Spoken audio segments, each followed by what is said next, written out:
Shalom Bracha. Nous allons avec l'aide de Hachem préparer le mois de Elul ensemble. Ce Shabbat avec l'aide de Hachem Parashat Re'eh. Bracha. Hachem Barach, il dit à Moshe Rabbeinu, dis-leur que je vais leur donner la bénédiction. Et ou bien, le Shalom à la malédiction. Et la bénédiction dépend de la Tishmeon, c'est-à-dire comprendre, pratiquer. Et la Klala, elle dépend si on n'écoute pas, si on ne comprend pas ce que Dieu veut. Cette péricope de Re'eh tombe toujours dans Shabbat Mevarchim, c'est-à-dire le Shabbat où on annonce le Chodesh Elul, le mois de Elul, qui est une préparation au jour du Kippour. Depuis Rosh Chodesh Elul jusqu'à Rosh Hashanah, il y a 30 jours, puis il nous restera de Rosh Hashanah à Kippour 10 jours de pénitence, de Teshuvah. Ce mois de Elul, il est connu. C'est un mois qui est approprié à la Teshuvah. Il est approprié à la Teshuvah parce qu'il est une tradition ancestrale qui nous dit que c'est le mois où Moshe Rabbeinu est monté pour la 3e fois, 40 jours et 40 nuits, à Har Sinaï, pour obtenir le pardon de la faute du veau d'or. Et il est descendu le jour de Kippour. Donc il est monté Rosh Chodesh Elul.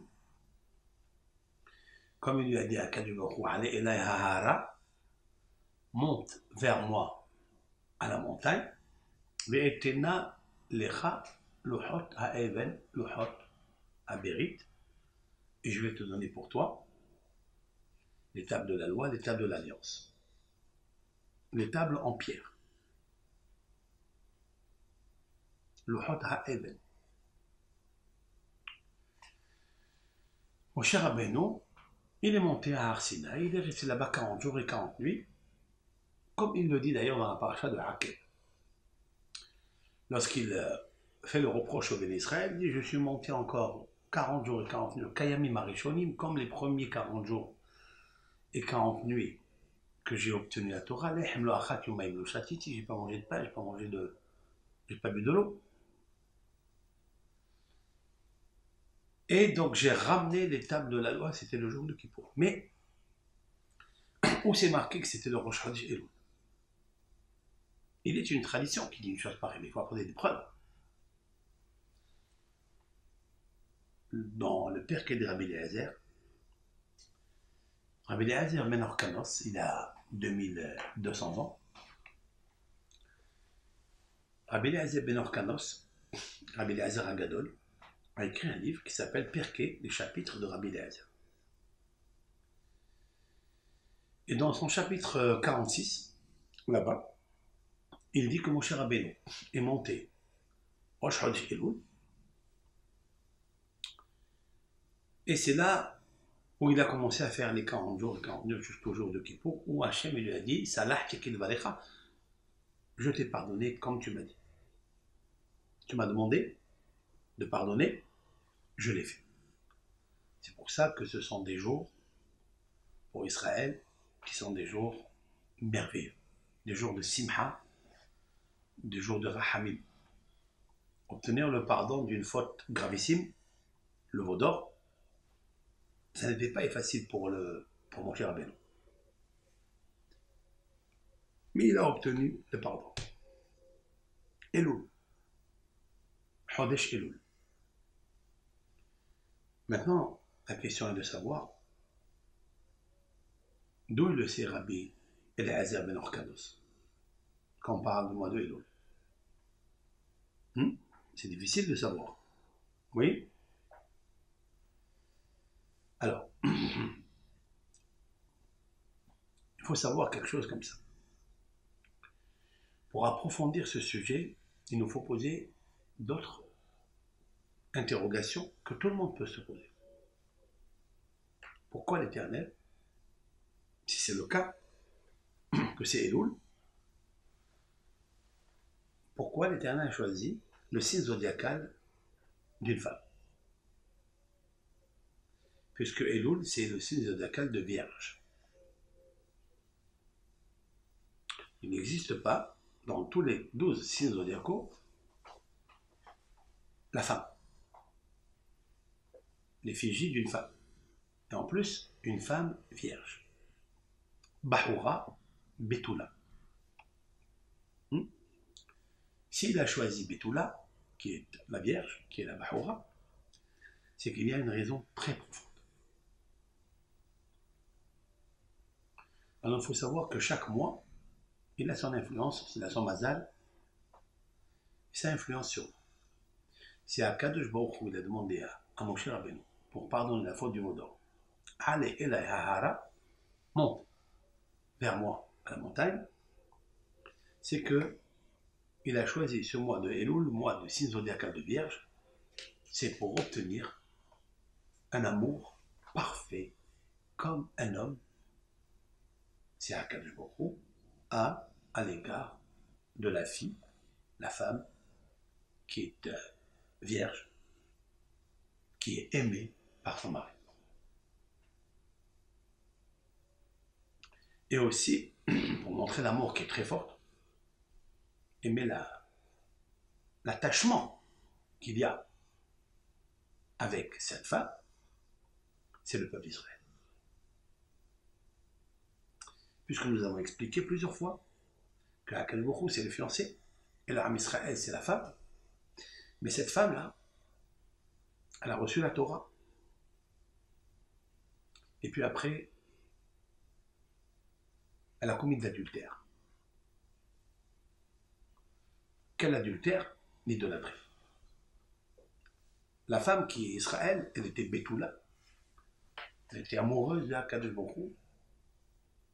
Moshe Rabbeinu est monté 40 jours et 40 nuits pour amener la Kala au Hatan, par le biais d'Aktuba qui est la Torah. D'accord? Et puis, cette même fille qui était Betula, qui était aimée, choyée de son Hatan, Akadosh Baruch Hu, a délaissé Hachem et elle est partie s'attacher aux concurrents, à la rivalité de Hachem. Comme une femme qui a laissé son mari, qui est à Bahor Shela, qui est son bien-aimé, et elle est allée avec un autre homme, avec une force étrangère. Elle a aimé un autre homme. Vous imaginez la colère de son mari. Normalement, lorsqu'il arrive une chose pareille, c'est le get. C'est l'acte de divorce. J'ai déjà expliqué que Gimel et Tet, ce sont des lettres qui ne sont pas écrites dans la Torah pour mentionner l'acte de divorce. Get, ce sont des lettres composées, parce que ce sont des lettres, le Gimel et le Tet ne se trouvent en aucun mot dans la Torah. Parce que ce sont deux lettres qui sont séparées, ils ne s'aiment pas. Parce qu'il y a une trahison.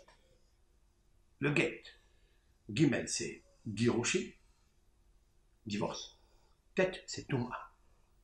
Lorsqu'il y a la Touma, c'est-à-dire lorsqu'on a abandonné l'amour par rapport à son mari, par rapport à sa femme, vient remplacer le Gimel et le Tet, Get. Get, c'est-à-dire Gimel, Girushin, Tet, Touma. Donc, obligé de le séparer ensemble. Akadosh Baruch Hu a dit à Moshe, je ne veux plus de ce peuple. Il est mis en colère. Ha'afa gadol, mais un or. Hashemit Barach, Moshe nous a décrit que Akadosh Baruch Hu lui a communiqué par prophétie qu'il était en colère. Comme une personne, une femme, fait rentrer un rival à l'intérieur de sa propre maison. Qu'est-ce que doit faire le mari? Il a dit, je ne veux plus de ce peuple, je veux le divorcer.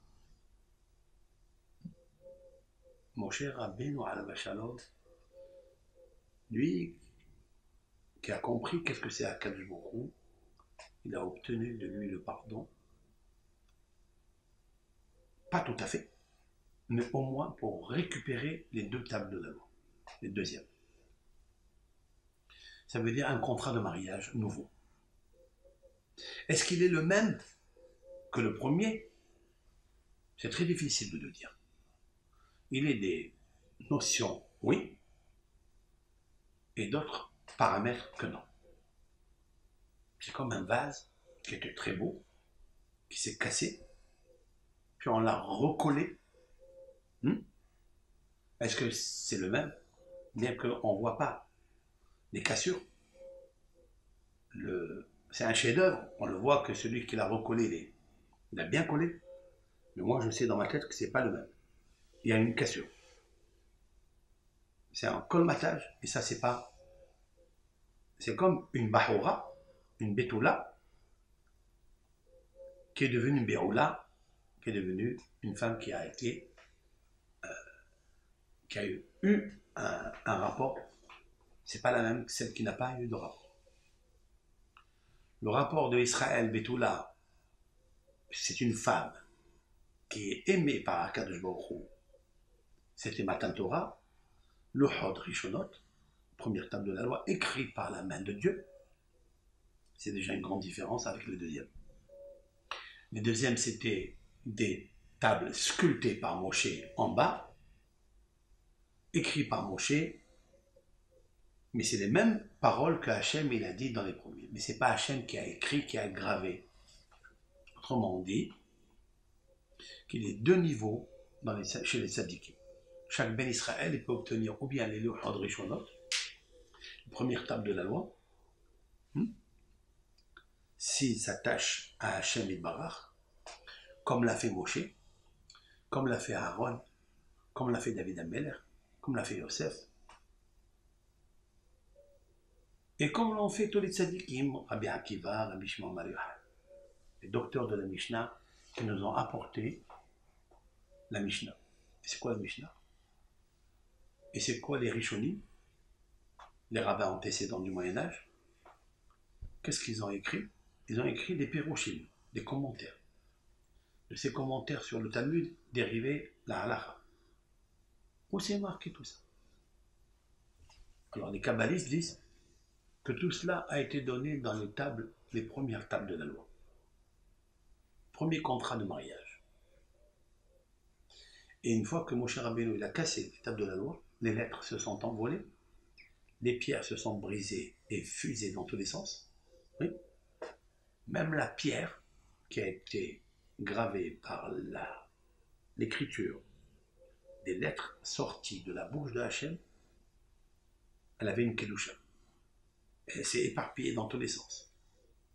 Cette kedusha, c'est l'enseignement. Qu'a enseigné Moshe, qu'a enseigné Hachem à Moshe et Moshe Israël. Cela, il s'est dispersé. Mais nous l'avons perdu. Jusqu'à ce que soient venus les rabbins du Talmud. Et ils ont composé les Mishnayot. Des milliers de Mishnayot. Puis après, la traduction de la Gemara.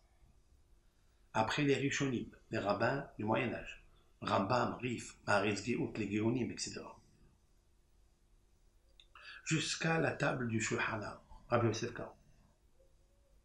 Il a trié, il a choisi les halachot qu'un Ben Israël il a besoin à sa table lorsqu'il se lève, comment il doit se comporter quand il sort du toilette, pendant le toilette.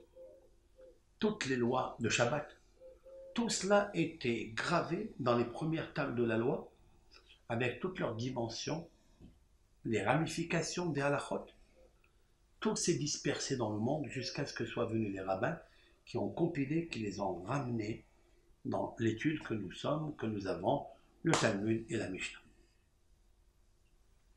Et c'est ça tous les chidushim qu'il nous faut connaître et aimer. Parce que dans la Ketouba première de Hachem, il y avait les moyens, l'étude nécessaire pour arriver à l'amour de Hachem. Mais nous avons perdu cela.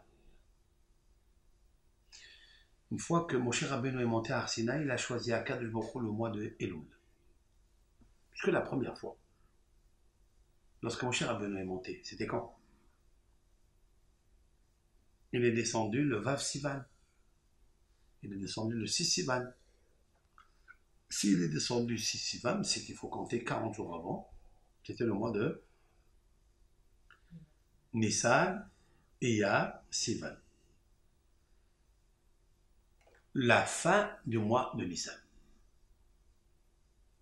La fin du mois de Nissan, hein, tout le mois de Iyar et le 6 Sivan. Donc il a choisi le mois de la sortie d'Égypte. Nous sommes sortis le 15 Nissan. On va voir comme ça. 15 Nissan, nous sommes sortis d'Égypte. 50 jours après, ça tombe le Vav à Shavuot. Vous savez combien? Tout le mois, 15 jours de Nissan, ouais, plus, c'est ça, Moshe Rabbeinu est monté à Har Sinaï, et il a reçu la Torah. Il a choisi un autre signe zodiacal. Ça, c'est pour l'acceptation des premières louhas de table de la loi. Parce que le peuple d'Israël était vierge. C'est-à-dire, il a annihilé toutes les impuretés qu'il y avait en Égypte pendant 210 ans. Ils ont abandonné l'idolâtrie, ils ont abandonné le veau d'or, le bélier. Ce bélier a grandi et est devenu un veau. Et le peuple d'Israël est tombé dans le piège. Pour réparer cela, il lui a fallu 40 jours et 40 nuits. Deuxième fois. Et puis la troisième fois. Moshe Rabbeinu, il a obtenu de lui, et cette fois-ci, la montée de Moshe Rabbeinu à Har Sinaï, c'était le mois de Elul. Et ça, d'où je le sais? Parce qu'il a dit Rabbi Eliezer ben Orkanos. Et lui, d'où il le sait? C'est le mois de Elul, qu'il a il a choisi le mois d'une femme vierge pour obtenir une nouvelle fois l'amour du Ham Israël. Et cela passe par une femme. Il nous faut savoir que l'amour de la Torah, l'amour qu'un homme a en lui, il ne peut la sentir, il ne peut l'évaluer que grâce à l'amour qu'un homme il a vers une femme. Comme a dit Maïmonide, un Rambam a dit que dans les lois relatives à l'étude de la Torah, Talmud Torah, il a dit un homme il doit étudier nuit et jour la Torah. S'il a la force, il devra avoir une bonne santé et toutes les forces qu'il a, il doit les employer pour l'étude de la Torah. Nuit et jour. Il doit connaître la notice et connaissance que Moshe Rabbeinu a reçue à Har Sinaï. Il dit, il doit tellement désirer la Torah, l'exemple qu'il donne Maïmonide, comme un homme qui désire une femme. Hoshekba, mitavela. Hakadosh Baruch Hu, il a fait en sorte que l'amour, on peut l'obtenir seulement par rapport à une femme. Et je voulais déjà expliquer dans un cours que Hachem Barach, il a orné Hava avec 24 ornements. Et lorsque Adam Arishon, il a vu cette femme, il a dit, cette fois-ci, c'est l'amour, le comble. On le voit. Donc, on ne peut pas aimer Hachem Barach, on ne peut pas aimer la Torah si on ne sait pas ce que c'est l'amour. C'est pour ça que Kadosh Baruch Hu, il a choisi le mois de Elul. Dans le signe zodiacal, c'est Isha, Betula. Et Betula, il y a un amour extraordinaire pour chaque Hatan. Combien une fille juive, si elle veut être aimée, choyée par son mari, par son Hatan, combien elle doit faire attention à la pséroute et de rester Betula. Parce que sinon, elle sera comme les tables de la loi 2. Pas comme les premières tables de la loi. Écrites par Akadosh Baruch Hu lui-même. Autrement dit, que 40 jours avant la formation du fœtus, il y en a 40 jours, On dit fille de tel pour un tel. La Betula qui va naître, elle sera réservée exclusivement à monsieur tel. Il y a la plume de l'Éternel. C'est ça les premières tables de la loi. La première ketouba, c'est ça. C'est de mériter d'avoir sa première femme. Une femme qui n'a pas été touchée par un autre. Et Baruch Hashem, l'âme Israël, Benot Israël, ils sont tznouot, ils font très attention à ça. Maintenant, il arrive que ça s'appelle Zivug Sheni. Le Zivug Sheni, c'est pas le Zivug Rishon, c'est les tables de la loi 2. Mais par où passent les tables de la loi 2? Par la Teshuvah. Autrement dit, même si le Hatan, il n'a pas mérité sa Kala qui est sans Zivug, oui, et il va mériter une seconde fille, celle qui n'est pas à lui, qui est un deuxième mariage. Alors, il faut savoir qu'il y a la Teshuvah, il y a les Rahamim. Il faut penser toujours à cette idée magnifique que Akadosh Baruch Hu a obtenue de dire à Moshe Rabbeinu de monter lorsque le signe zodiacal Betula est en opérationnel. Ça veut dire une virginité complète de Teshuvah. Voilà pourquoi c'est des jours extraordinaires pour Israël. Maintenant, regardez, je vais vous donner quelques traçabilités sur le mois de Elul. Vous savez très bien que dans la Torah, il y a tous les codes. Et lorsque Moshe Rabbeinu il parle au nom de la dictée de Hachem, c'est qu'il y a des secrets qui sortent dans sa bouche. Même que nous, les lecteurs, les lectrices, nous pouvons remarquer qu'un texte nu, un texte superficiel, un sens littéral, la lecture et la compréhension de la lecture. Mais dans chaque phrase, il y a une puissance numérique nucléaire. Il y a des initiales des débuts des mots, il y a des initiales de la fin des mots, Rachetevot, Sofetevot, Gematariaot. Tout cela est le code mystique de la Torah qui est caché, qui est donné à Rabbi Shimon bar Yochai, à Rizal, et à tous ceux qui veulent suivre ce chemin-là, parce que il y a tous les remèdes, il y a toutes les réparations, tous les embellissements dans le texte. Lorsque Moshe Rabbeinu il commence à parler au peuple d'Israël, il leur dit, dans Parashat Devarim, puisque nous avons commencé le livre de Devarim, la Parashat de Devarim. C'est quoi Devarim? C'est les paroles. Après, nous avons traversé la Parashat de Va'et-Ha-Nan. Ce sont les supplications que Moshe fait pour entrer en Eretz Israël, mais il n'arrive pas. Mais quand même, il nous laisse un patrimoine qu'il nous faut toujours jamais se désespérer et toujours s'acharner, demander la clémence d'Hachem. Et comme il l'a fait lui d'ailleurs. Puis après la paracha d'Akel. Et puis la paracha de ce Shabbat Re'e. La paracha de Re'e, Re'e Anochi c'est de regard.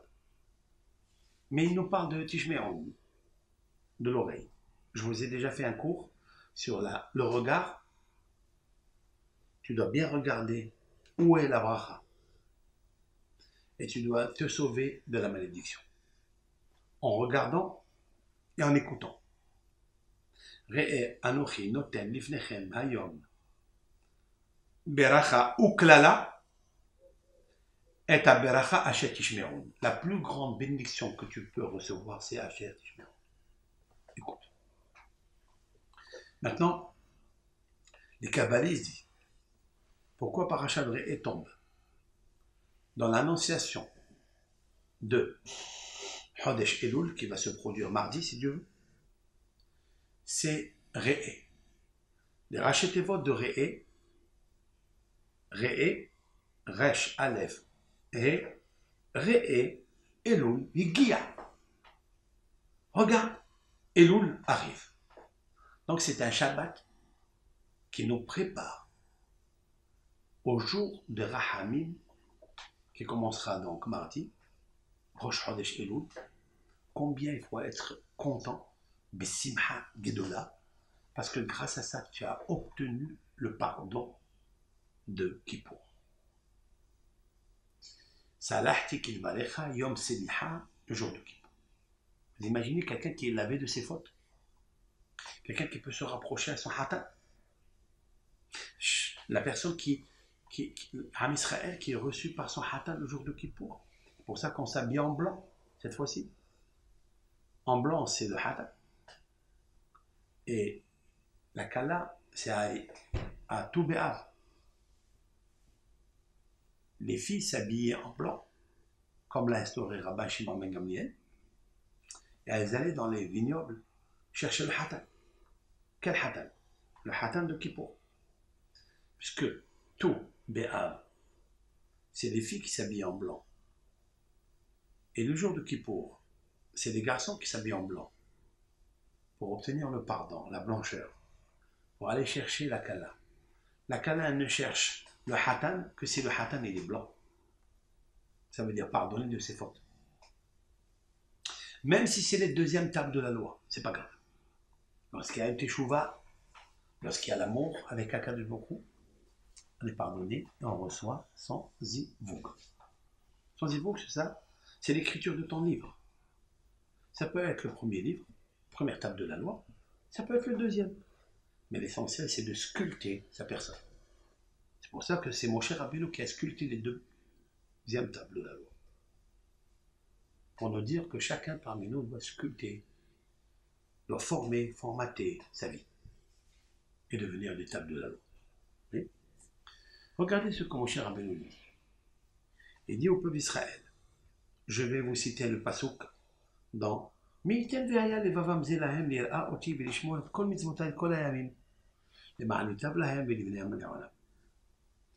L'Éternel, la première fois que vous avez reçu la Torah, Hakadosh Baruch Hu Vaishma Hashem et Kol Divrechem. Hakadosh Baruch Hu, il a entendu la voix de vos paroles. Il y a des paroles qu'on entend, qu'on comprend, mais il y a la voix qui sort dans les paroles, c'est-à-dire l'âme. La voix qui sort des paroles, c'est l'âme. Ce que tu penses vraiment, ce que tu es vraiment, ce que tu désires vraiment. Je répète, Vaishma Adonai. Là, je suis dans le chapitre, dans Devarim, chapitre 5, verset 24. Vaishma Adonai et Kol Divrechem. Kol, c'est la voix. La voix de vos paroles. Bedaberchem Elay, quand vous m'avez dit, Vayomer Hashem Elay, il m'a dit, Shamati et Kol Divrei Hamazi. J'ai entendu tout ce que ce peuple a dit. C'est-à-dire, il y a des fois des gens qui parlent. Celui qui est à côté, il ne t'entend pas. Parce que tu dis rien. Mais quand tu parles, tu as une âme.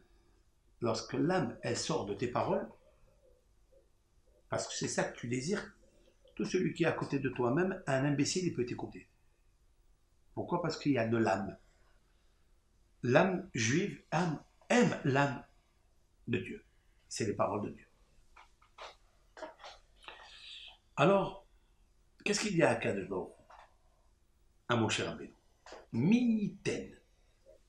Mi'iten, ça veut dire qui va faire en sorte. Vehaya levavamze. Ce cœur-là, maintenant, celui-ci, prenons démonstratif.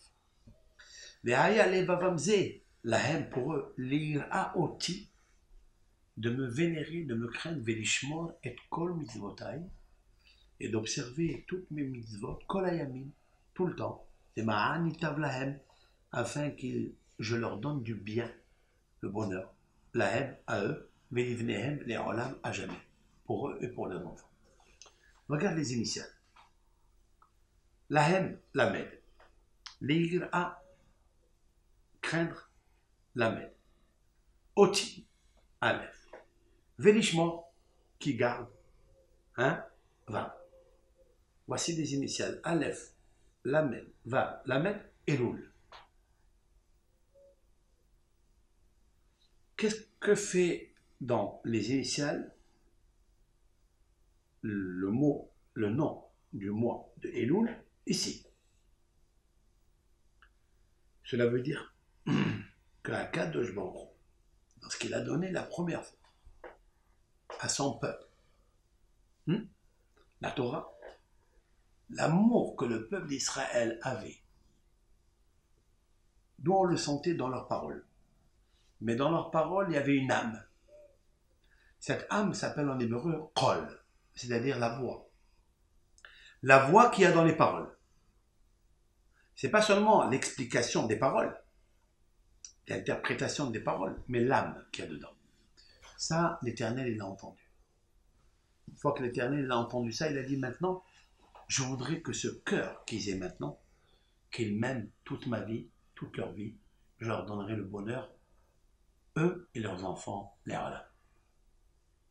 Et ça passe par les lettres, le code du mois de Elul.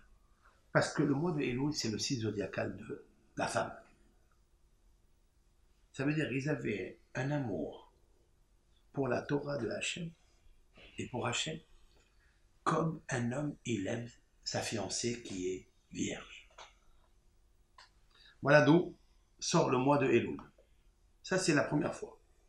Après, Moshe Rabbeinu leur dit quelque chose de magnifique.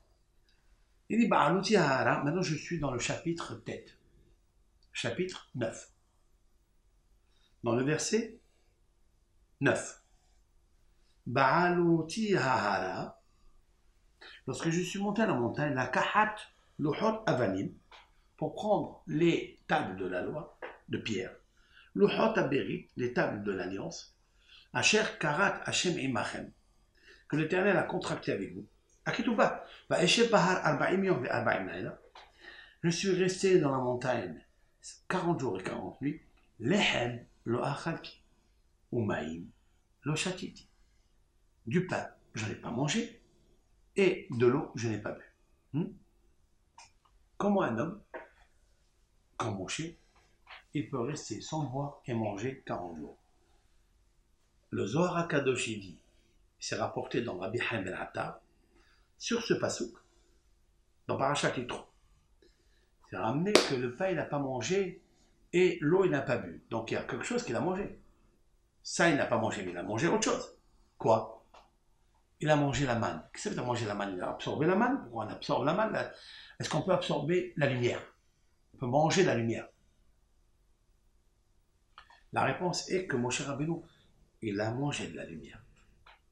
Ça veut dire qu'il s'est attaché à Akadosh Baruch Hu par amour pour Akadosh Baruch Hu. Si je parle d'amour, je suis obligé de parler par l'amour. Nous, comment on peut comprendre l'amour? Je vous l'ai expliqué, par l'amour d'une femme. Lorsque cette femme, elle est Betula, ce sont les premières tables de la loi. Ils sont écrits par Akadosh Baruch Hu, 40 jours avant la formation du fœtus. Oui? Qu'est-ce qui est marqué? Lehem, lo achalti, umaim. Aleph, lamen, vav, lamen. Les initiales forment le mot Elul. Elul, c'est en fait la puissance de l'amour. C'est un mois que Akadosh Baruch Hu a choisi à Moshe Rabbeinu de lui dire, tu montes le mois de Elul. Et Akadosh Baruch Hu, il va aimer le peuple d'Israël. Et pourquoi en fait il lui donne ce mois-là, où nous avons trouvé, là je formule ici un hidouche, avec l'aide de Hachem, dans ce mois de Elul qui est proche, pour essayer d'investir, d'influencer l'amour. Parce qu'il nous faut ça pour s'approcher de Dieu. Grâce à qui j'ai obtenu la deuxième fois le pardon de Hachem, que je monte le mois de Elul. Grâce à qui? Hein? Grâce à qui? Moshe Rabbeinu, il va le dire dans le chapitre tête, dans Devarim, dans le verset 27. Lorsque Akadosh Baruch Hu s'est mis en colère après vous, à cause de la faute du veau d'homme, vous avez, vous la femme, donc je compare ça à la femme, vous avez abandonné Akadosh Baruch Hu, qui est le mari, si l'on peut dire ainsi, vous l'avez délaissé, vous l'avez humilié, et vous êtes parti avec la rivalité. L'Éternel s'est mis en colère. Il a voulu vous répudier, vous anéantir, littéralement. Qu'est-ce que j'ai obtenu et comment j'ai obtenu le pardon? Ce n'est pas lui seul. Je cite le verset 26, Va etpallel el Adonai va omar Adonai Elohim. J'ai prié à Hachem, j'ai dit l'Éternel, s'il te plaît, emploie la miséricorde.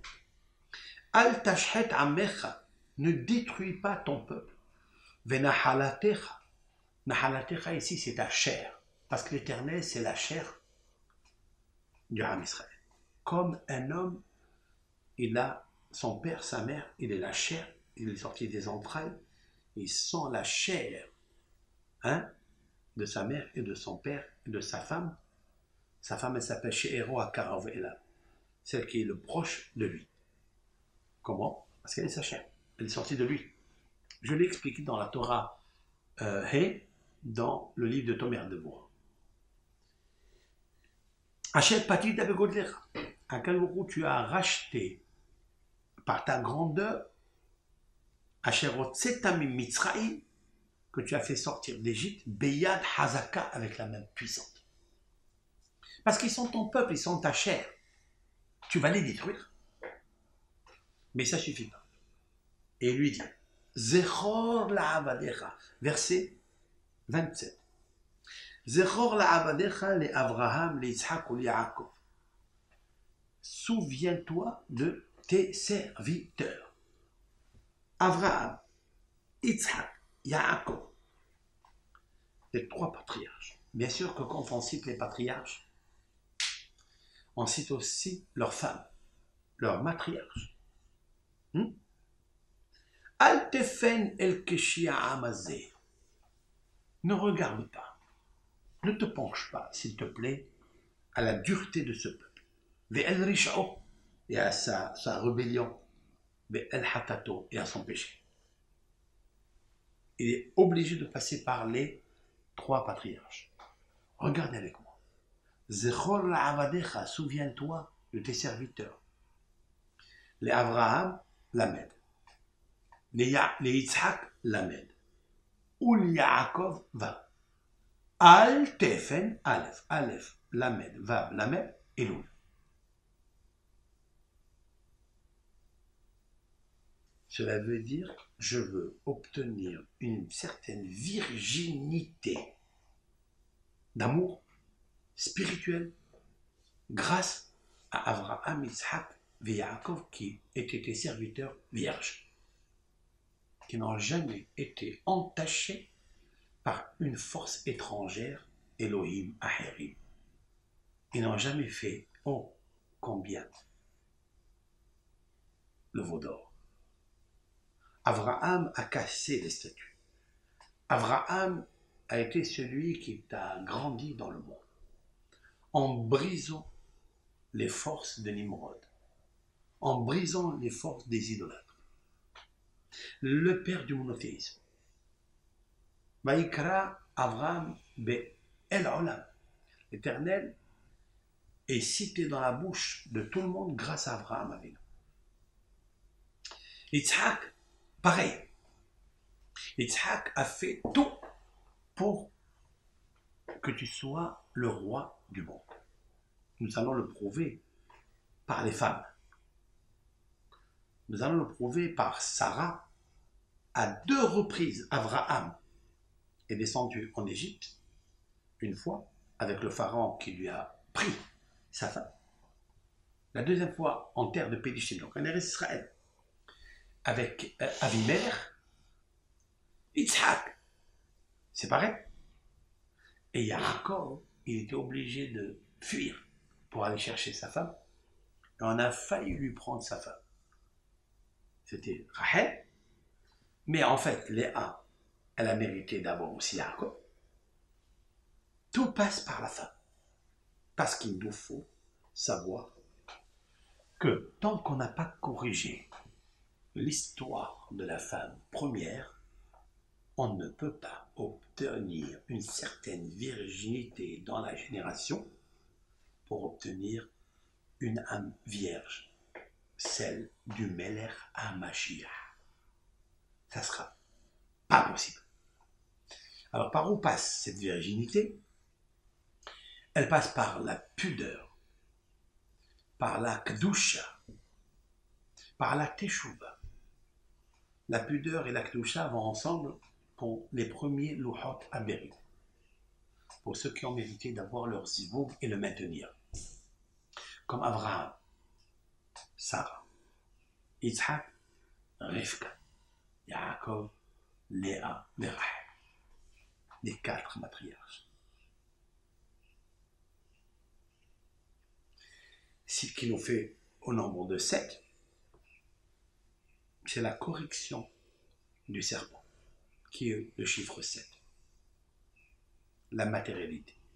Puisque le mot Nahash, qui est le serpent, qui a causé la perte des 7 luminaires qui étaient investis dans les 7 Neshamot de Adam Rishon, comme les candélabres, ont été éteintes à cause du serpent.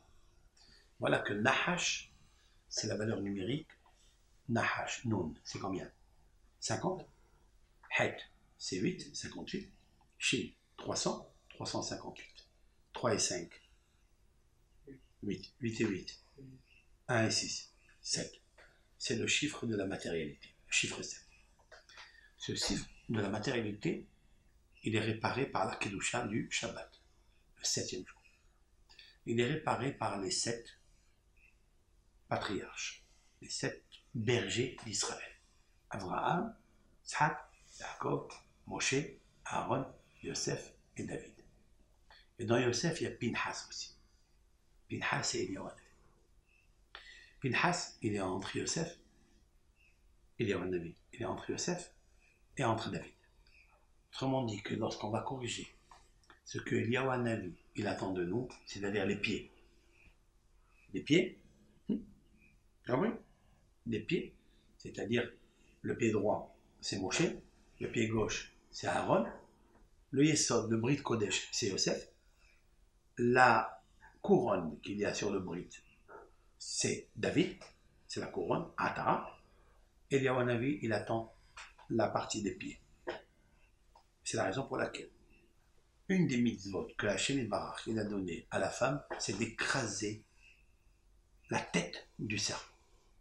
Parce que si elle n'écrase pas la tête du serpent, elle se fera piquer par le serpent qui rampe le sol et lui piquera son raquette, c'est-à-dire son talon. Et en fait, le talon, c'est l'avènement messianique. C'est David Améler. C'est la fin des séphirotes. Malchut. Malchut, c'est la royauté. Elle est représentée par David. Cette royauté, c'est la fin. C'est le hakel. Il ne faut pas que le serpent il nous touche la fin. C'est pourquoi Yaakov, lorsqu'il est né, dans la grossesse qui est la seule grossesse qui est fantastique, du jamais vu, c'est qu'il y a 2 jumeaux. Première poche, il sort Esav, et le deuxième qui le suit, mais alors direct, il n'y a pas une minute d'écart entre le premier jumeau et le deuxième, c'est que Yaakov il saisit avec ses mains, avec le yad, okay? Yad, il saisit le talon de Esav. Cette image, elle veut dire beaucoup. Le yad, c'est la valeur numérique 14. C'est quoi 14? C'est David. David, Améler, ce nom est très précieux. Il est très près des cieux. David. Veyado Ohezed Ba'akev Esav, la main de Jacob, Ohezed saisissait le talon de Esav. Le talon de Esav, c'est le serpent. Il nous faut briser cette tête de Esav. Et Yado, c'est la main, Yad. Yad, il y a 14 phalanges. Les 14 phalanges est égale à la valeur numérique David. C'est-à-dire que Yaakov, il va tenir les talons de Esav par le biais de la Neshama de David Améler, qui est la 7e séphira, en commençant par Avraham. Après, il y a 3 supérieurs, c'est Keter Chorma Da'at, ou bien Keter Chorma Bina, ou bien Chorma Bina Da'at, ça dépend comment on les utilise. Ce sont les 3 premières. Il y a au-dessus des 3 patriarches, il y a des séphirotes très élevé. Chokhma, Bina et Da'at. Habad, Haid, Bet, Dalet. D'accord? C'est pour ça qu'il y avait un rabbin dans le Talmud, un docteur de la Mishnah qui s'appelait Het Bet Dalet, l'acrostiche de Chokhma Bina Da'at. C'est qui? Hanina ben Dossa. Hanina ben Dossa. Hanina, c'est la grâce, c'est la clémence, c'est la pitié, c'est la haine. Hanina, haine. Il y a deux noms dedans. Hanina, il y a deux noms dedans. Hanina, deux noms. Les deux noms, c'est la parnassa. La parnassa, c'est le noun. Le noun, c'est le serpent. Nona, c'est le poisson. Celui qui rêve du poisson, le Talmud dit, c'est une grande parnassa. Celui qui rêve du serpent, et il ne le touche pas, il le suit, c'est que la parnassa va le suivre. Et la Gemara dit, dans le traité Berachot, 55, que celui qui rêve le nom de Hanina, Het, Nun, Yod, Nun, Aleph, Hanina, celui qui voit dans le rêve le nom, la graphie du mot Hanina, Tielo Parnassa Meruba, Kefel Parnassa. Il aura le double de la Parnassa. Pourquoi? Explique Rashi, parce que dans le mot Hanina, il y a deux fois le Nun. Ça, c'est bien pour la Parnassa. Mais qu'est-ce qui est bien pour nous dans notre sujet? Pourquoi Habad Hanina ben Dossa? Parce que Hanina ben Dossa était attaché à Kadosh Baruch. Il est le fils de Kadosh Baruch. Il y a une voix céleste qui sort tous les jours et qui dit Kol ha'olam kulo nizon bishvil Hanina beni. Tout le monde entier se nourrit grâce à Hanina, mon fils. Mais Hanina, mon fils, se nourrit avec 1,2 kg de caroub. Hanina beni, dailo, il lui suffit, Bekav Harovin. Kav Harovin, Kav Kouf Bet, Kouf 100, Bet de Harovim. Harovim, ça veut dire 1,2 kg de par semaine, ou bien par mois, de Harov. C'est très profond. Dailo. Dai, c'est 14. Lo, c'est 36. Il y a 36 lumières dans la Torah. Si vous regardez dans la Torah, dans la Bible, il apparaît Ner, le terme de Ner, Meorot, Nerot, etc. 36 fois. Ce sont les 36 lumières de Maaseh Bereshit. Ce sont les 36 lumières de Hanouka. Il y en a 44, mais c'est avec le Shamash. Mais en fait, il y a 36 lumières de Hanouka, puisqu'elle devait allumer un jour, et elle le met en plus 7 jours. Donc c'est 36. Il y a 36 traités talmudiques, pas plus, pas moins. Hanina béni, mon fils Hanina, Dailo. Dai, c'est 14. 14, c'est David.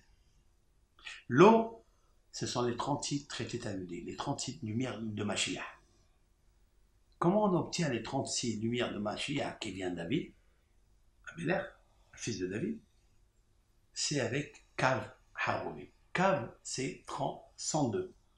102, c'est la valeur numérique Emouna. La Emouna. C'est la même valeur numérique que 102. Kav. Koufbet. C'est ça. Harovin, c'est la destruction. C'est quoi Harovin? Horbot Yerushalayim. Harovin, ce sont les caroubes. Les caroubes ne se mangent pas. Les caroubes, c'est Herev la Gouf. Il s'appelle Harovin. Pourquoi il s'appelle Harovin? Parce qu'ils détruisent l'estomac. Pour celui qui les mange. L'estomac est détruit parce que nous avons mangé, la femme et l'homme, le fruit interdit du bien et du mal. Ça a détruit l'estomac. Ça a détruit la matrice de la femme. Si la femme a absorbé le virus que lui a proposé le Samermel, le Nahash, elle a à l'intérieur d'elle, dans sa matrice, un virus. Ce virus, elle doit l'expulser. Par quel moyen elle expulse? Par les contractions de l'accouchement, par les difficultés de la grossesse d'abord, par les contractions, par la faiblesse pendant l'accouchement, par la nidoute, parce qu'elle est impure, elle expulse le sang qui est sécrété par le fruit interdit qu'elle a mangé un jour. Et puis après, et après, elle doit faire grandir ses enfants avec difficulté. Parce que ces enfants-là, ils sont sortis d'une matrice qui est souillée par la faute originelle. C'est la raison pour laquelle nous sommes obligés de passer par la femme qui est tzaddiket, la femme qui est pure, qui méritera de recevoir dans sa matrice le Mashiach. C'est qui? C'est qui cette femme? Nous avons essayé par tous les moyens que cette femme-là ne soit pas impurifiée. Maintenant, je remonte à quelque chose de très très important. C'est quoi?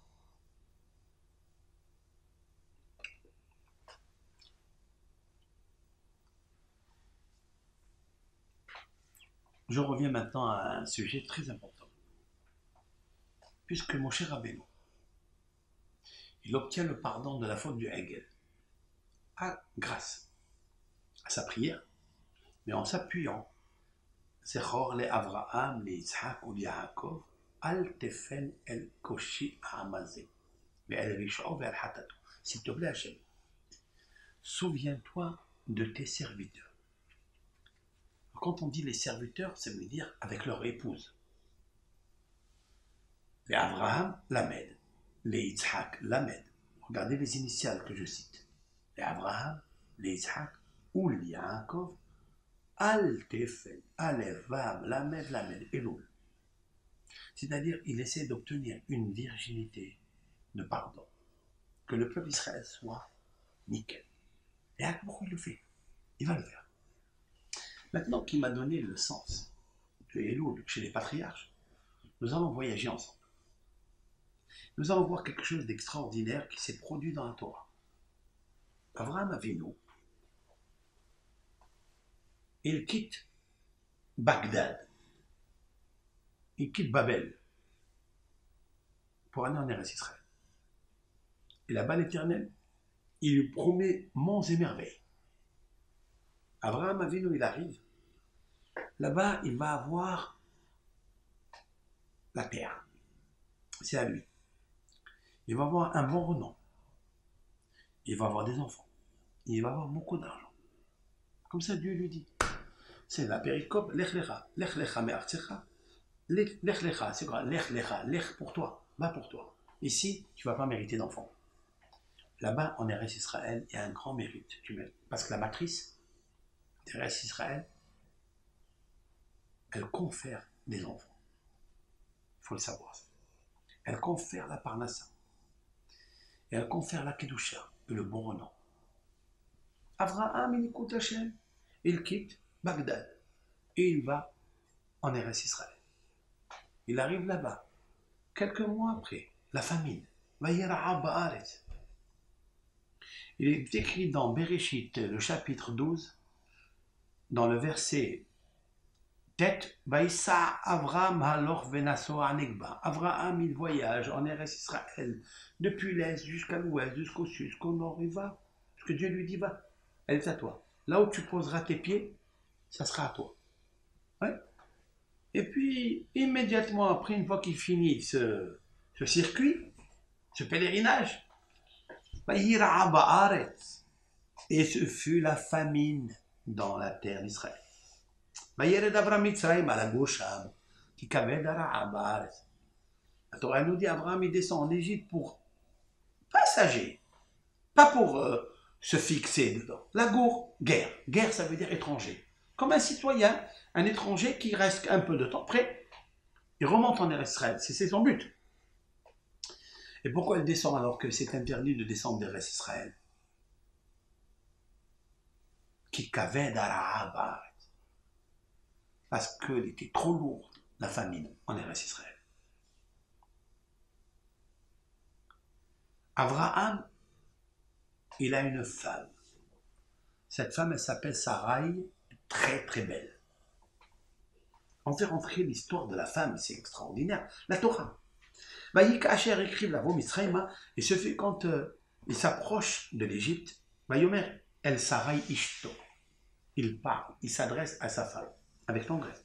Inena Yadati, je viens de savoir maintenant, Ki Isha Yefat Mar'e, que tu es une femme très belle. Waouh!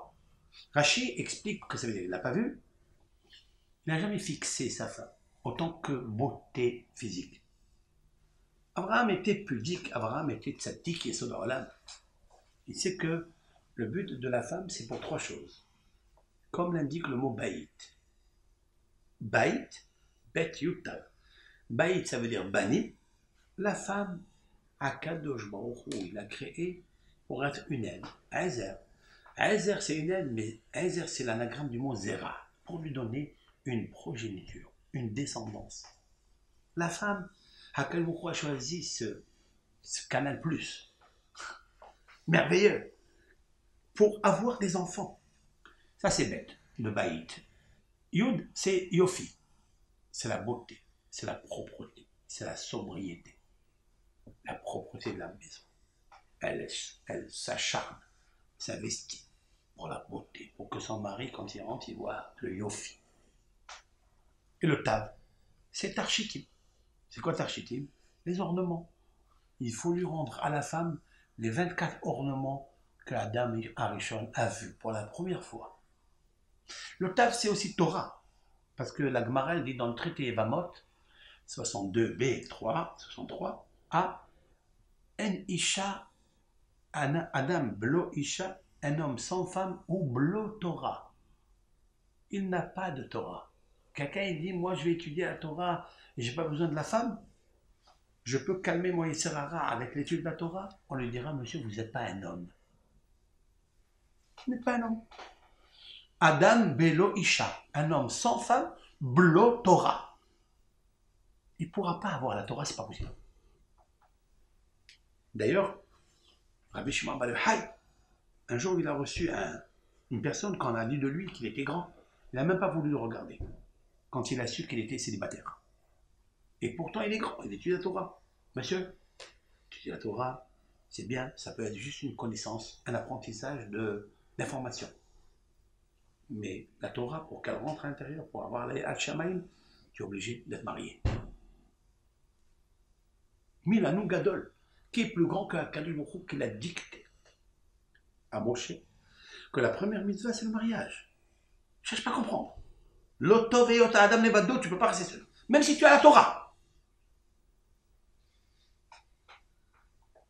Toi, Abraham est marié, il descend en Égypte, mais il sait qu'en Égypte, ils sont tous couchés, c'est-à-dire noirs. Il lui dit, je viens de m'apercevoir que tu es une femme belle. Et ce sera lorsque te verront les Égyptiens. Ils vont dire si cette femme-là l'accompagne, c'est que c'est sa femme.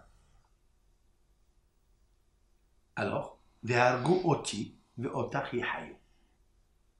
et ils vont me tuer, ils tueront Abraham, et à toi ils te feront vivre pour se marier avec toi, pour abuser de toi, pour faire de toi une star, une idole. Imrina ahotiat. Dis, s'il te plaît, que tu es ma sœur. Des ma'an itavli ba'amourer, afin qu'on me fasse des cadeaux. Et grâce à toi, je vais vivre. Abraham Avinu se trouve dans une situation très difficile. Et on verra pourquoi, en fait, Abraham il dit ça, parce que si l'Égyptien, il sait qu'elle est mariée, ils le tueront pour ça. Mais s'ils diront qu'elle est sa sœur, au moins, il restera en vie. Et là, Nahmanide, d'ailleurs, Nahmanide Haramban a dit qu'Abraham a fait une grave faute dans ce domaine-là. C'était une épreuve pour lui, ça. Il fallait qu'il reste en Eretz Israël. Il a mis sa femme en danger. Il a mis sa femme en danger.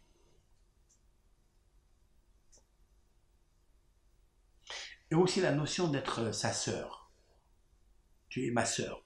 On voit de là que la femme de quelqu'un, elle est sa sœur. Ahouti.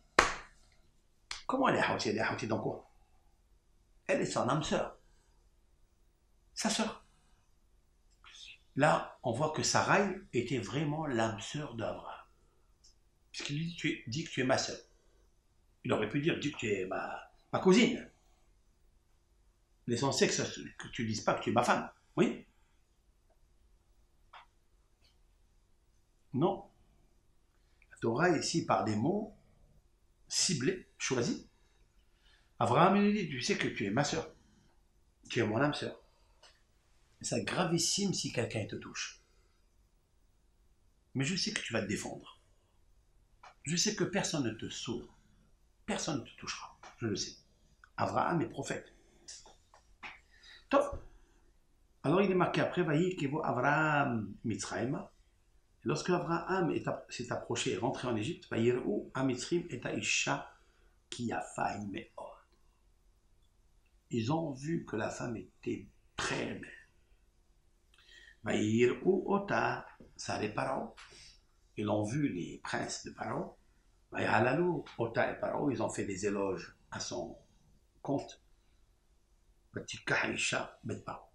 Et la femme, elle a été prise immédiatement dans la maison de Paro. Ils ont demandé quelque chose, ils n'ont rien demandé. Ni sa sœur, ni sa mère.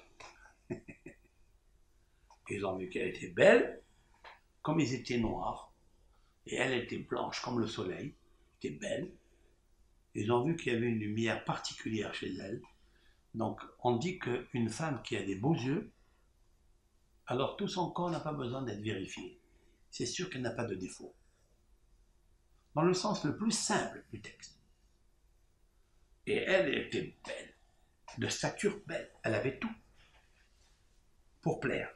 Et Abraham n'avait même pas fait attention à ça. Pourquoi? Parce que dès lors que c'est ton âme sœur, on ne regarde plus tout ça. L'essentiel, c'est de bâtir la sagesse ensemble. Voilà que Abraham est Amoura, il a appelé Abraham, il lui a donné des chameaux, il lui a donné des bœufs, il lui a donné des serviteurs, il lui a donné des ânesses. Il lui a donné à Abraham des centaines de choses.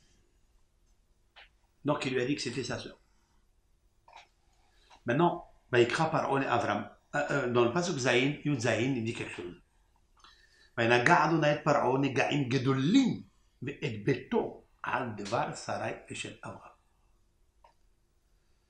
Et l'Éternel a frappé le Pharaon des plaies grandioses, lui et sa famille. Aldeva, c'est quoi Aldeva? Au sujet de Sarai, la femme d'Abraham. Ça veut dire que tout le monde a compris que c'est sa femme. Et Aldeva, dit le Zohar Kadosh, Aldeva, sur les paroles de Sarai.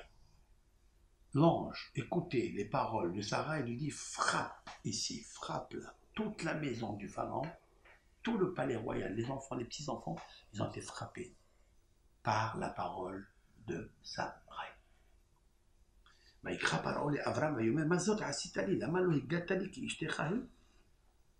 Le pharaon lui dit, dis-moi, pourquoi tu ne m'as pas dit que c'est ta femme? Pourquoi tu m'as dit qu'elle est ta soeur?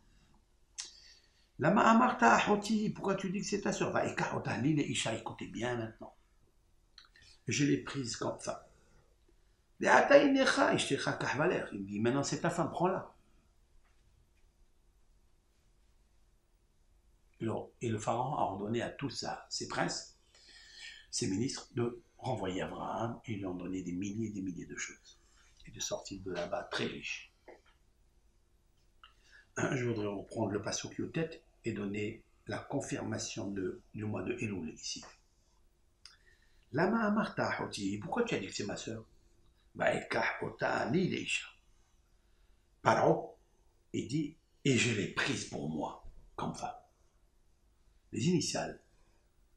Va, je l'ai prise. Ota, à elle, Aleph. Li, Lamed. Leisha, Lamed. C'est-à-dire Elul. Voilà encore une fois la femme, qui est Sarai aujourd'hui, elle passe entre les mains du pharaon Paro, et le code qui les régit ensemble, c'est Elul. Le mois de Elul n'a pas son origine dans la Bible.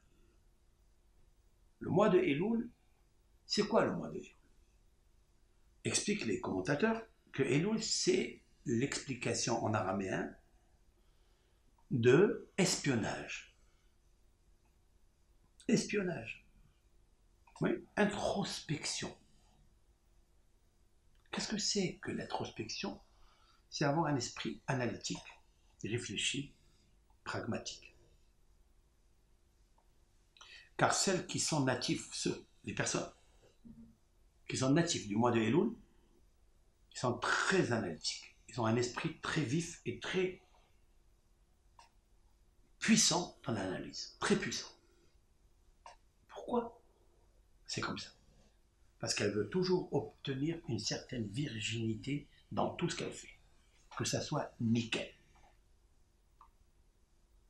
Elle ne veut pas tomber dans la faute du veau d'or, des dieux étrangers. Elle n'aime pas qu'on lui mette la main dessus. La personne, je parle, hein, homme, femme. Elle fait tout pour s'éloigner des inconvénients des forces du Hegel, des forces négatives. Elles sont très disposées à ne pas être... Elles sont disposées à être chômeur négia. Que personne, une autre personne, une tierce personne les touche. D'où je sais ça? De Sarai. Sarai, son âme sœur, c'est Abraham. Paro, c'est qui Paro?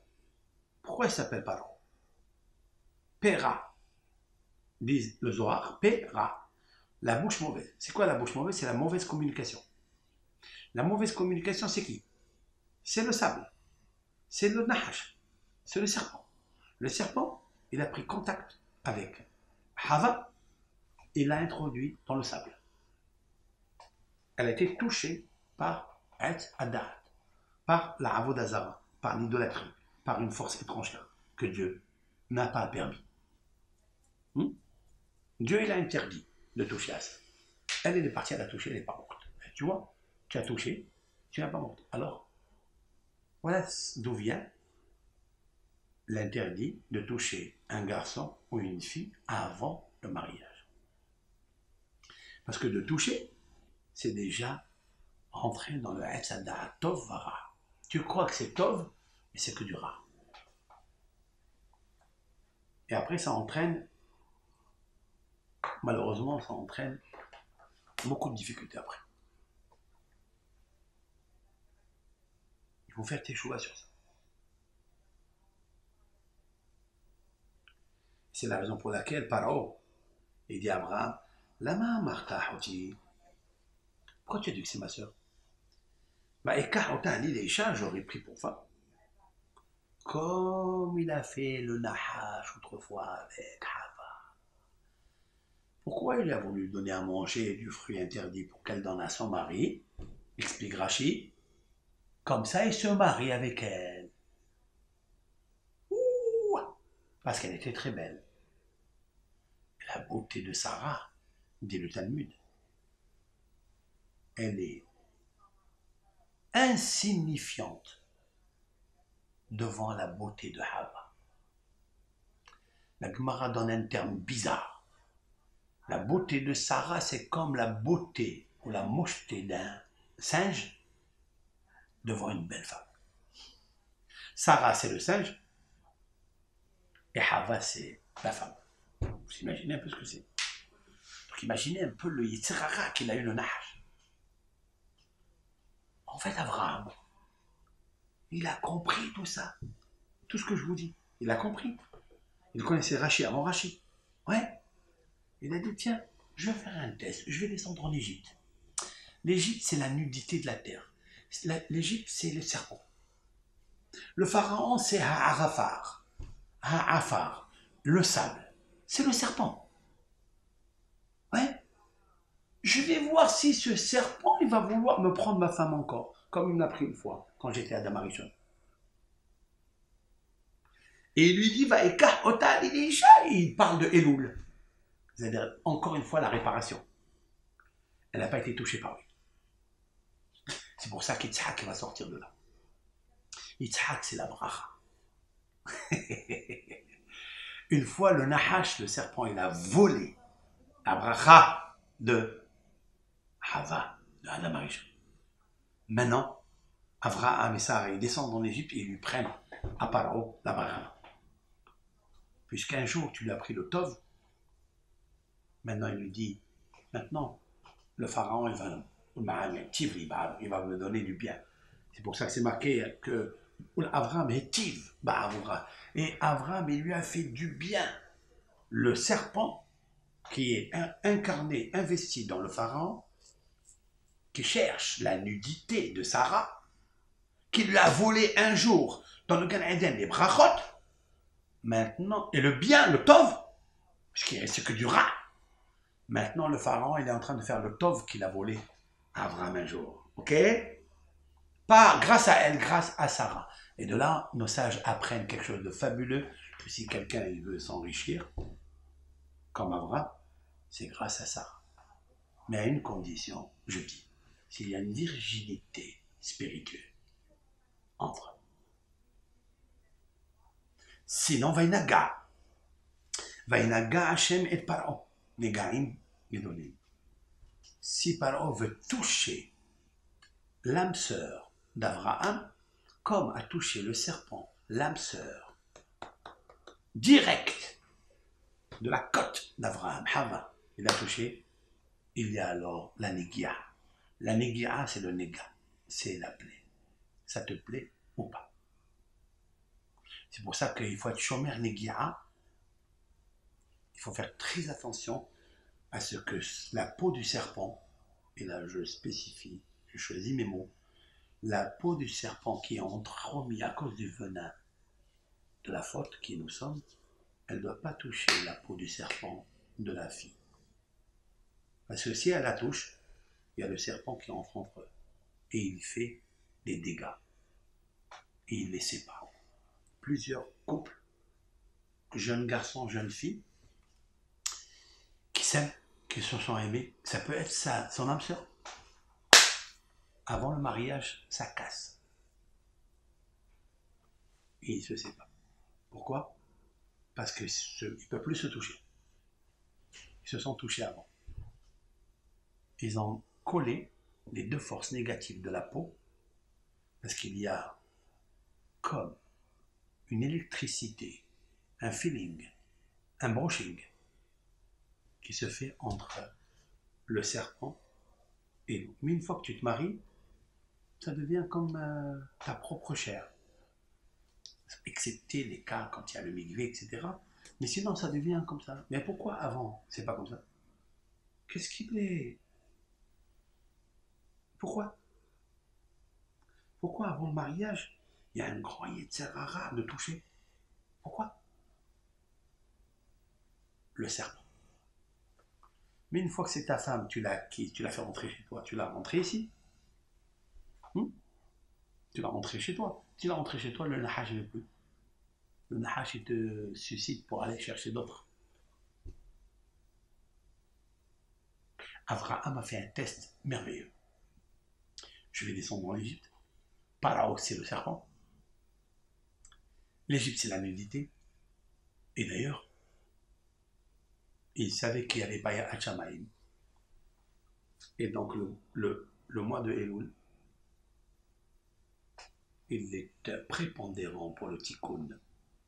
Le tikkun abrite la récupération de la femme, Zibou Grishon, Bétou, vierge. Autrement dit, que même dans le couple, si c'est passé entre eux des choses auparavant, ils peuvent encore le corriger. Ça s'appellera le Hocheniot, l'étape de la loi de. C'est une réparation. Il y a les 613 mitzvot avant le péché, et il y a les 613 mitzvot après le péché, en passant par la Teshuvah. D'où je sais ça? C'est une parole de Rabbeinu Yeroham Leibovitch, Mashgiach, le doyen des yeshivot, un des grands doyens des yeshivot, Rabbeinu Yeroham Leibovitz. Il a vu que dans Rabbeinu Yonah Girondi, le livre classique à la Teshuvah, là-bas, Rabbeinu Yonah a expliqué les 20 principes ou les 24 principes de la Teshuvah. Et puis il a fait un troisième livre, un chapitre 3, il parle des 613 mitzvot. 613 mitzvot dans le livre de Teshuvah. Fait remarquer le rabbin Yeruham Leibovitz, fait remarquer, mais qu'est-ce qu'ils font les 613 mitzvot ici dans la Teshuvah? Les 613 mitzvot ont été donnés avant la Teshuvah, avant le péché. Parce que la Teshuvah, ça vient réparer. Oui. Il a répondu quelque chose de magnifique. Un génie. Mais qui unut. Ça me plaît ce qu'il a dit. Parce que c'est viable, c'est vivable. Il a dit non. Il y a les 613 mitzvot qu'un homme il vient dans ce monde accomplir sans avoir fait une faute. C'est possible? C'est pas possible. Nous avons fait le veau d'or. Nous avons perdu les 613 mitzvot, les premières. Le niveau, la lumière, tu ne corresponds plus à ça. Par contre, si tu fais tes chouvas, il y a les seconds 613 mitzvot, les deuxièmes tables de la loi. Mais elles ne sont pas faciles à avoir.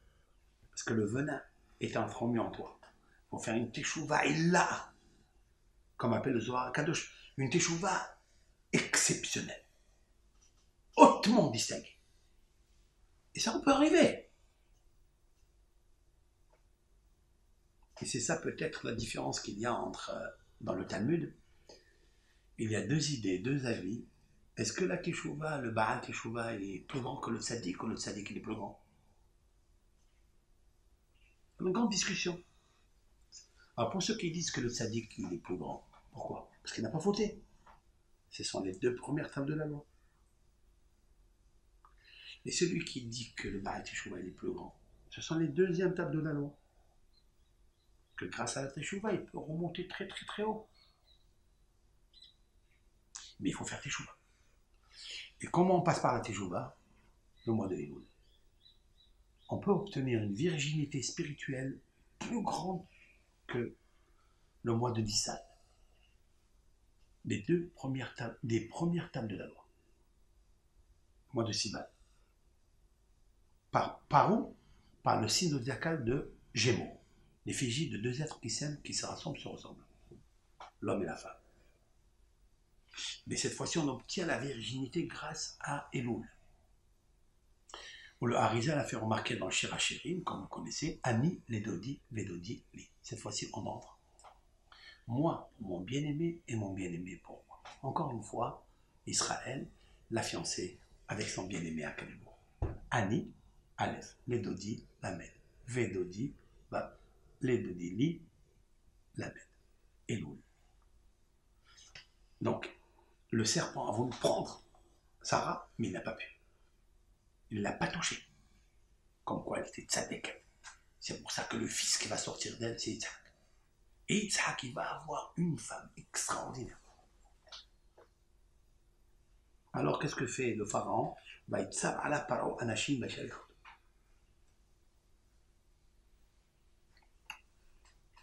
Il a ordonné les ministres, il leur a dit envoyez Abraham. C'est un présage que le pharaon va renvoyer. Il va renvoyer le peuple d'Israël d'Égypte, comme il s'est produit le 15 Nissan. C'est un présage qu'Abraham a préparé, sauf la condition qu'elles n'ont pas été touchées, les filles juives en Égypte, comme Sarah, qui n'a pas été touchée en Égypte. C'est une réparation extraordinaire. On continuera avec l'aide de la Hachim Soshiro, en passant par une deuxième preuve chez Abraham, 2 preuves chez Yitzhak et 3 preuves chez Yaakov, qui nous confirment ce que Moshe Rabbeinu a dit, Zechor la'avadecha, souviens-toi de tes serviteurs, hommes, femmes, les Abraham, les Yitzhak ou les Yaakov, al tefen el keshi. Ne regarde pas, s'il te plaît, la dureté, la rébellion, la trahison de ce peuple. Ne regarde pas son péché. grâce à Abraham, Isaac, Jacob, les matriarches, hommes, femmes, qui étaient tzadkaniyot. Combien il nous faut prier lorsqu'on veut corriger ces fautes-là? Il nous faut prier les Avot, ceux qui se trouvent en Eretz Israël maintenant. C'est bien d'aller pérégriner à Hebron, les patriarches et les matriarches. Et n'oubliez pas Rachel, de prier de Rachel parce qu'elle est seule. Rachel. Mais Bakal Banéa, elle qui pleure tout le temps pour ses enfants. Et le côté, la Ma'aravi, avec les deux Hachem. Tout ça le mois de Elul, c'est quelque chose de magnifique. De voyager à Hebron le mois de Elul, c'est magnifique. On sera là-bas avec le deux Hachem, hein? On y sera si Dieu veut, on va essayer de pèleriner, nous aussi. On fera un live peut-être directement de là-bas pour expliquer ce cours. C'est la raison pour laquelle on ira à Me'arat Marpella et on bénira avec l'aide de Hachem grâce au tikkun de ce cours, on bénira l'âme Israël. Tous nos amis qui nous écoutent, ceux qui ne nous écoutent pas, ceux qui ne sont pas nos amis, ceux qui ne sont pas nos ennemis, avec l'aide de Hachem. Srout, le mérite. De la caverne de Marpella. Des 3 patriarches et des 4 matriarches.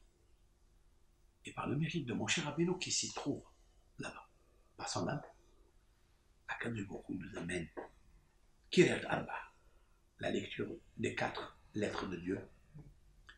Hein? Hebron, c'est Hebron, c'est-à-dire le branchement avec Akadosh Baruch Hu. Ani Ledodi, Bedodi, Li, Koltum, Sliha, Kapara, Umhila, Cholam Israël.